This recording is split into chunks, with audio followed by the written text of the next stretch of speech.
अस्सलामुअलैकुम। News net के साथ मैं हूं मज़हर बशीर अवान। आज मेरा ये वीडियो बनाने का मकसद सिर्फ़ और सिर्फ ट्रंप और हमारे chief of army staff field marshal Asim Munir की मुलाकात। उनकी मुलाकात पहले से तय थी। मुख्तलिफ़ चमगोइयाँ सरा रही हैं। मुख्तलिफ़ लोगों की अपनी अपनी आरा है, सोशल मीडिया पर गर्दिश कर रही है। कोई इस मुलाकात को किस पहलू से ले रहा है, कोई किस पहलू से ले रहा है। बारगेफ ये एक मुस्बत मुलाकात थी। इसके दूररस नताइज हमारे सामने आएंगे और आ भी रहे हैं। अल्हम्दुलिल्लाह 10 मई के वाक़ये के बाद इंडिया को जो शिकस्त हुई, बुरी शिकस्त हुई, उसके बाद पाकिस्तान का मोराल इंटरनेशनल लेवल पर जो बढ़ा है, उसकी ये आसिम मुनीर की मुलाकात है ट्रंप के साथ। और ट्रंप ने ये हमारा एजाज़ है, हमारे चीफ़ ऑफ आर्मी स्टाफ से मुलाकात की और फ़ख्र महसूस किया। पाकिस्तान के लिए भी उसने अच्छे रिमार्क्स दिए। और ये इस मुलाकात में चंद चीज़ें ऐसी हैं जो मैं समझता हूँ, मेरा तज्ज़िया है, मेरी राय है, मैं उसमें ये समझता हूँ। इसमें सबसे पहले तो तजारती तावन की बात है, और उसके बाद जो है कश्मीर की बात है, इंडिया के साथ जो सीज़ फायर है उस हवाले से बात हुई है, और इसराइल और ईरान की जो जंग जारी है उस हवाले से बातें हुई हैं। बहरहाल फ़िलहाल तो ISPR की जानब से जो चीज़ें सामने आई हैं वो तो आप सबको मालूम है। तो मेरे तज्ज़िये के मुताबिक असल जो बुनियादी वजह है इसमें सिर्फ़ और सिर्फ ईरान और इसराइल की जंग है। इस हवाले से ट्रंप, चूँकि ट्रंप का बज़ाहिर तो ट्रंप डायलॉग मार रहा है और वो प्रेशराइज़ कर रहा है ईरान को, लेकिन अंदरून हाना चूँकि इसराइल उसकी मिन्नतें तरले कर रहा है कि किसी न किसी तरीके से इस जंग का ख़ात्मा किया जाए, सीज़ फायर किया जाए, रोका जाए।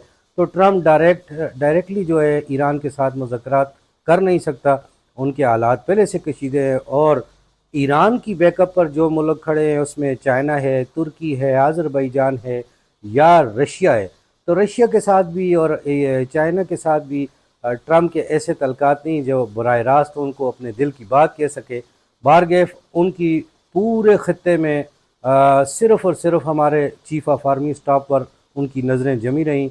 और ये मेरे जो तज्ज़िया है उसके मुताबिक ये टारगेट उन्होंने चीफ़ ऑफ आर्मी स्टाफ को दिया होगा, क्योंकि अल्हम्दुलिल्लाह पाकिस्तान के चाइना, तुर्की और ईरान, आज़रबाईजान, रशिया से अच्छे ताल्लुकात हैं। और जो बात पाकिस्तान उनके साथ कर सकता है वो डायरेक्टली अमेरिका उनके साथ कर नहीं सकता। तो असल का टारगेट इस मुलाकात का, बज़ाहिर तो उसने कश्मीर का भी कहा, बज़ाहिर उसने तजारत का भी कहा, दहशतगर्दी का भी कहा, बहुत सी चीज़ें सामने, लेकिन अंडरग्राउंड जो हमारे मुबैना ज़राए कह रहे हैं कि असल टारगेट जो है ईरान और इसराइल की जंग है, ये फायर सीज़ हो जाए, चूँकि ये ख़त्े में बहुत बड़ी तबाही मचा सकती है। अगर इसमें अगर अमेरिका कदम रखता है, कूदता है, तो ये जंग में तोसी हो जाएगी और ये आग पूरी दुनिया तक फैलेगी। बहरहाल अमेरिका इतनी बड़ी गलती नहीं कर सकता। अमेरिका को भी नज़र आ रहा है अगर इस जंग में वो कूदेगा तो उसको भी बहुत बड़ा नुकसान बर्दाश्त करना पड़ेगा। ईरान के सर पर तो जो आ गई वो आ गई, लेकिन उसको इसमें इन्वॉल्वमेंट करने से भी बहुत बड़ा नुकसान होगा। तो मेरे तज्ज़िये के मुताबिक इस मुलाकात में जो असल टारगेट है ईरान और इसराइल की जंग, सीज़ फायर कराना, इस जंग की बंदिश कराना, जंग बंद कराना, इसके लिए वो अपने इक़दामात उठाएँ, अपना किरदार रोल प्ले करें, ताकि रशिया, तुर्की और चाइना, आज़रबाईजान और अरब अमारात, ये तमाम ममालिक मिलकर ईरान से मुज़ाकरात करके इस काम को रोका जाए, इस जंग को रोका जाए, ताकि तबाही से दोनों ममालिक भी बच सके और पूरा ख़िता अमन का गहवारा बन सके।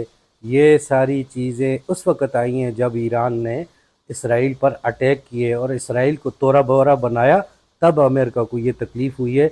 अल्हम्दुलिल्लाह वैसे मुसलमानों, सारे मुसलमानों की सपोर्ट ईरान के साथ है। तो इस हवाले से ये असल टारगेट हमारे चीफ़ ऑफ आर्मी स्टाफ को ये दिया गया है। बहुत बहुत शुक्रिया। अल्लाह हाफ़िज़।